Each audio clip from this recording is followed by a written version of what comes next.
everybody, it's Miss Lynn from Mill Creek MetroParks. We're on the East Glacier hiking trail. Surprise, I know, we're on a hiking trail. And actually we're about ready to head into the Slippery Rock area of the park.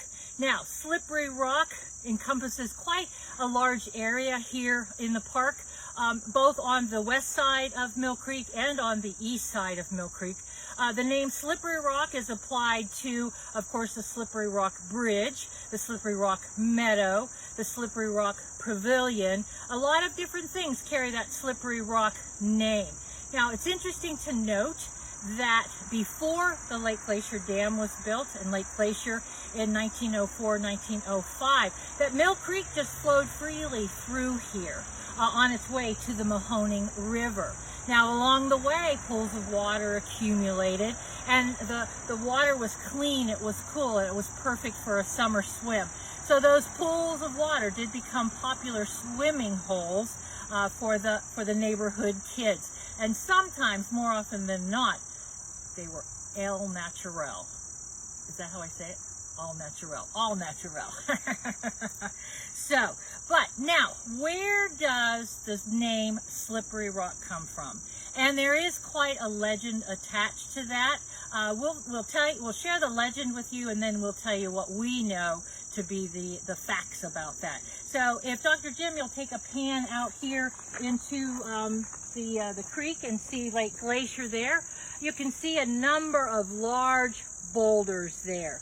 And it's there's a large boulder out there. You can see it on the right hand side, has a real flat side to it, and that's the one that they have called Slippery Rock. Now, the legend is that a young boy was swimming. He decided to climb on top of the rock for one last dive, and as he attempted his footing for the dive, he slipped and he fell into the water and he drowned. It's said that after a few days, his grieving father approached the rock quietly with a package under his arm. He placed the package in a crevice of the rock, lit a match, and quickly walked away. After a short silence, boom! A big explosion occurred with rocks and stones and water and soil flying in all directions. And that the father felt relieved, thinking he had totally destroyed the rock that had taken the life of his son. Well, now for the rest of the story, what we believe to be true, according to Bruce Rogers, park superintendent, and also Volney Rogers' brother. He said that the real Slippery Rock was actually located further downstream, and that it became totally covered when the Lake Glacier Dam was built and created the lake. And he believes that the rock was called Slippery Rock because it was very slippery from slimy mud. So no youth died in the present so-called Slippery Rock. The story told explains the scarred rocks, relates that a quarryman during an idle moment drilled a hole in the huge rock, tamped a wad of dynamite into the hole, and set it off. Now, given the fact that before Lake Glacier was here, they stored dynamite in what is called the Mill Creek bottom, which is down just upstream a little bit further. But unfortunately, then the name Slippery Rock stuck, and we have the Slippery Rock Recreation here in Mill Creek MetroParks. So I think we should head down a little bit, and we can talk about the Slippery Rock Meadow. Oh, maybe you can see it better from there, Dr. Jim. Oh yeah, you can see it from here. Okay. So on the north side of the Slippery Rock Bridge, there is a large parking lot over there with picnic tables and grills. Now, in 1921, canoe racks were installed. The canoe dock was located at the north end of the meadow, and that's where the big parking lot is. We can't quite see that from here. And the hours for canoeing were from 6 to 11 p.m., 6 a.m. to 11 p.m. And it's interesting that in their rules and regulations for both canoes and boats, rule number 16 read that no person shall use or navigate a boat or a canoe while clad in a bathing suit or while indecently or improperly dressed.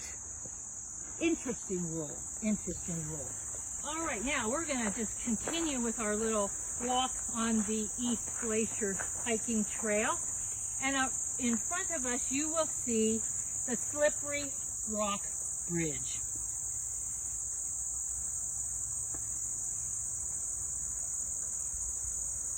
Now, Dr. Jim, I have a picture of the original bridge, and it was a steel arched bridge that crossed Mill Creek just after the stream made an abrupt turn from an easterly direction to due north. And the abutments were made of sandstone, and it also served as retaining walls to prevent the erosion of the east and west banks of the creek. And then here's a picture of the present day bridge. Very easy to see the detail and the railing and such, because all of the shrub trees and such are down.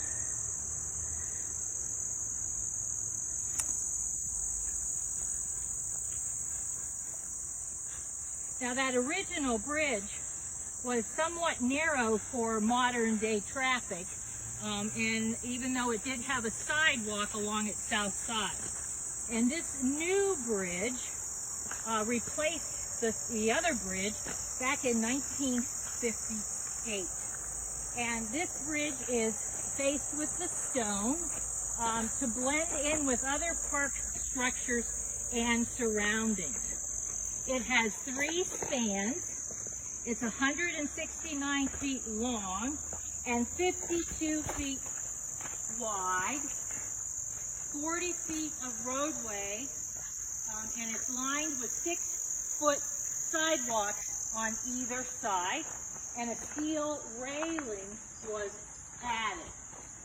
It was dedicated on September 30th, 1959. Present were the park commissioners, a common pleas court judge, reporters and engineers, and people from the park Superintendent Albert Davies and Assistant Superintendent Robert Hines.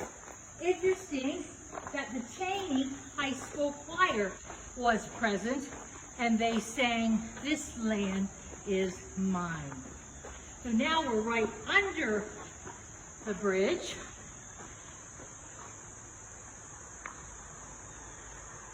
And the water you are looking at is actually Mill Creek. It's moving very slow today.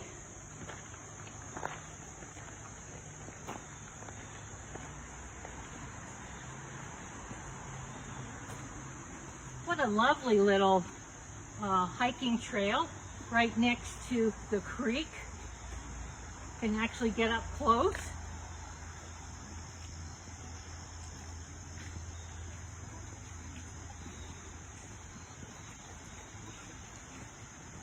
As we get up here a little bit, you'll be able to see where the water's coming over. I would say it's like a little dam. And when it has rained really, really hard, we actually get some white water here on Mill Creek.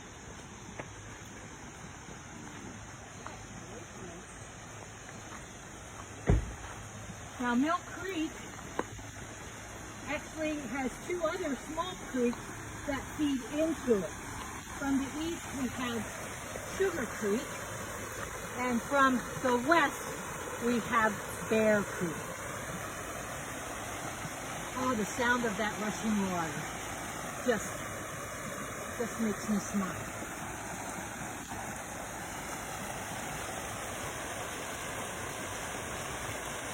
You can see some spots of color.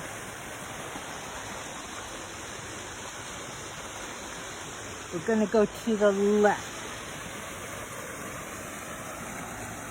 We're just going to take a quick little walk here, show you where there's a little ball field here, also a playground area.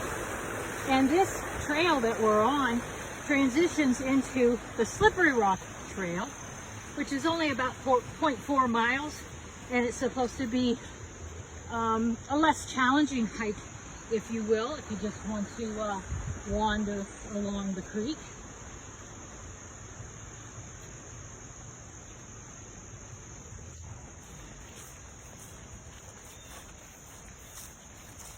Last year, the park had its first ever Bigfoot weekend, and this is where we held all the festivities, and we had a blast.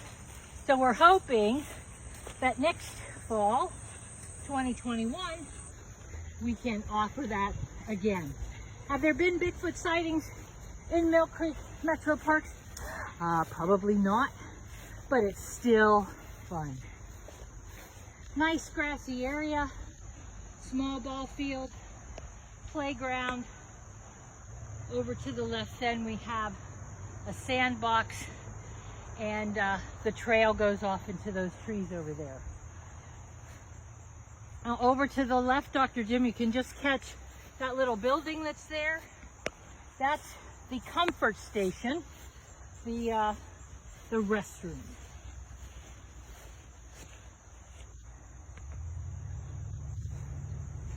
Now we have one more spot that we want to show you here in the Slippery Rock area. And of course, that is the Slippery Rock Pavilion. So bear with us as we travel up to the pavilion. Enjoy the scenery. You're going to start to see some leaves are starting to turn color. The Ohio Department of Natural Resources is predicting we'll be in peak color probably by the 3rd week of October.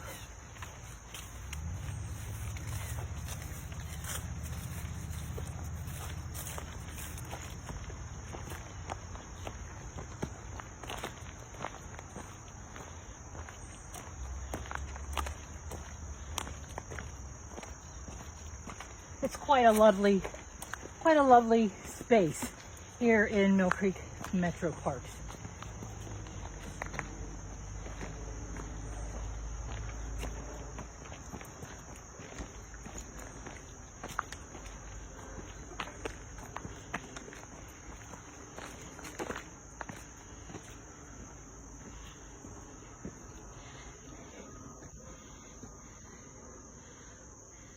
Here's our first look-see at the Slippery Rock Pavilion. It was built in 1911. It is the oldest open-air pavilion in the park. It seats up to about 150 people, available for rental next year, May 1st through the end of September. It was designed by a gentleman by the name of Julius Schweinfurth, who actually later designed the Parapet Bridge, and he also designed Todd Homestead Cemetery Gate, the office, and the chapel there in 1910. Let's walk up those steps, Dr. Jim. Be careful.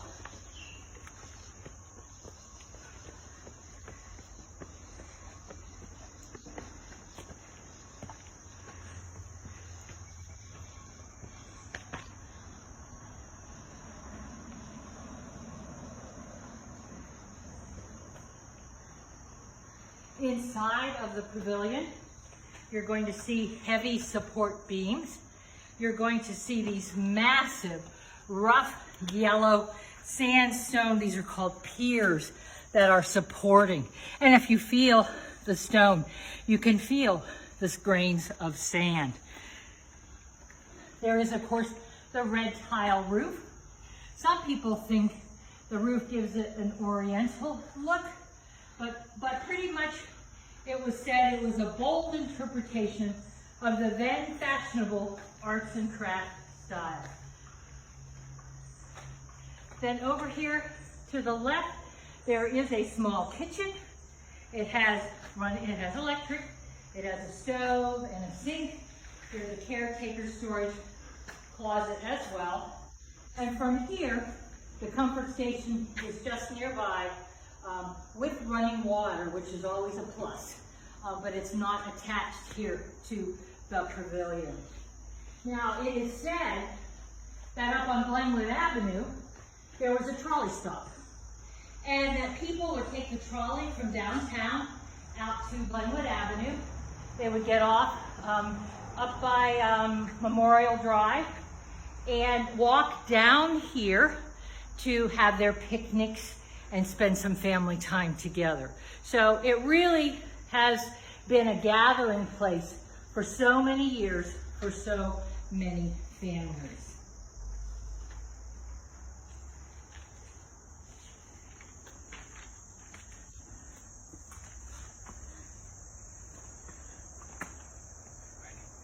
Well, we hope that you have enjoyed learning a little bit more about the Slippery Rock Recreation Area and where the name comes from, and walking beside Mill Creek.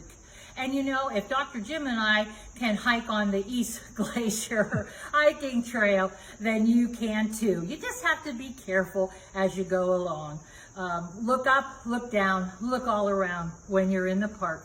You never know what wonderful things you're going to see. So we thank you for spending a little bit of time with us today and hearing the stories about the park while we're in the park, and we hope to see you again soon. Bye, everybody.